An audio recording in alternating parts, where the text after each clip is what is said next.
to unpack or be self-aware of that wondering about how that fits into the discussion.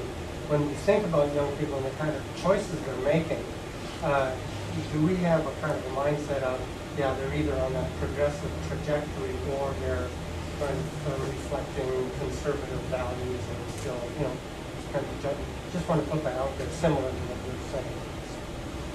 And do you have a question? No, I think I just have those two kind of points. I don't have anyone else from that. Scott is next. Yep. Paul. Yes.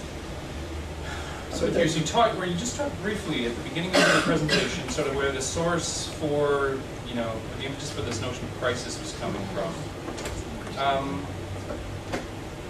But in reference to, I can't remember who made the comment, but I was wondering what sort of resources these leaders sort of point to as.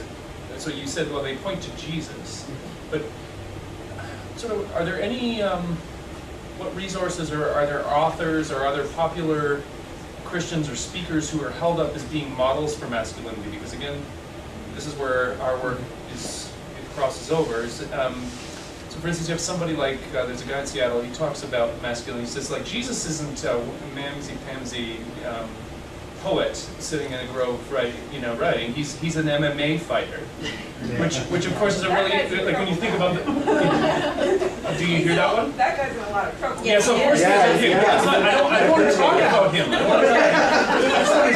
want to say that there are these, my participants, they hold up models of this, and they're highly critical of these references to masculinity. They say, like, that's jacked up. But at the same time, they make calls to biblical manhood. Yeah. So they're like, well, what in the world does that mean? And so I'm sort of curious, and of course, who they're interacting with is not their own ethno-religious background. Yep. They're using American resources, sermons that they've watched, and so it's like, where is this notion of either the ideal of manhood, where is that coming from? And if it's coming from a different country or a different locale, that's interesting. Okay. Anyway, so Look at me. I take care of Ruby very well. She's part of this group. So it's hard to sort of like delineate specifics, of who they look up to as manhood. There's pop cultural references, like they'll look at Braveheart. They'll say, they won't look at Mel Gibson. They'll look at Braveheart as a character and say, look how strong he is, like look how great he is, where he fights for his country. And then they also use his wife, forgot her name, as a symbol for womanhood as well, So there's pop culture elements to it too. They don't just deny everything. There's also people within the leaders within the community itself, like. Disgusting, isn't it? So there's leaders inside the community as well that they look up to, as leaders, as mentors for men. Like Andre Rainey, who's the leader of CCO, which is a Catholic Christian Outreach, is a Canadian university Catholic movement that reach out to kids, reach out to adults.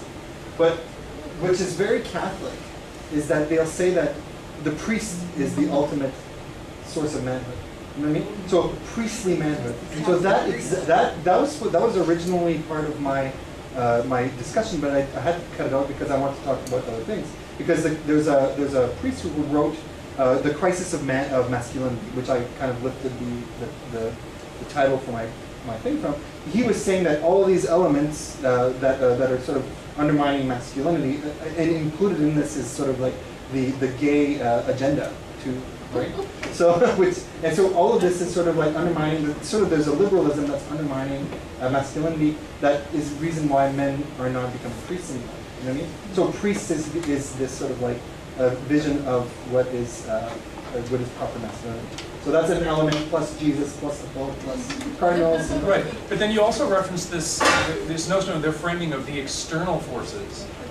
The external pressures that these men feel to have sex, which I felt was a very interesting sort of, like they almost frame themselves as being immobile and having no agency, which is actually very unmasculine in this traditional framework. So there's like whether or not they comment on that or if they're aware of. I see that kind of language as a sort of like a language of marginalization. Like we're being attacked by secularism. We're being attacked by conventions, social conventions that have sort of permeated, like communism, permeated Catholicism as cultural Catholics, right? So it's a very interesting world that they're building and worldview that they're building. So that's why I find it really interesting that they're building this sort of identity politics on difference, right?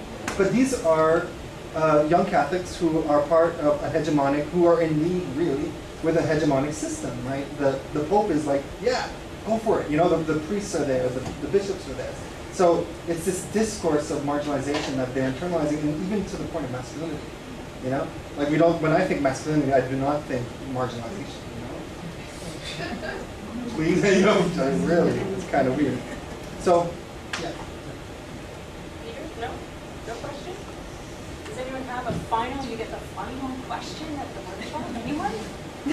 No, looks so emotional. Okay, so we're moving to Who always has to have the housekeeping. last word here? We will move to housekeeping, and Sarika, do you want to offer your invitation to the group? Sure, thanks.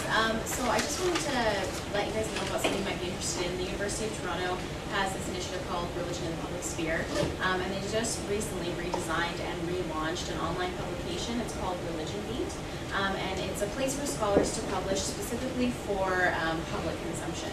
So I don't know if you're familiar with online publications that are similar, like religiondispatches.org or Religion and Politics.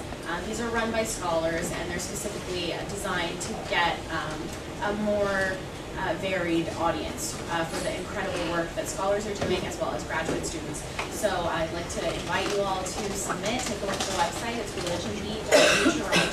religionbeat.utoronto.ca. And if you have graduate students who are looking for different places to get their work out, please invite them to submit as well. So thanks. Thank you, and that's housekeeping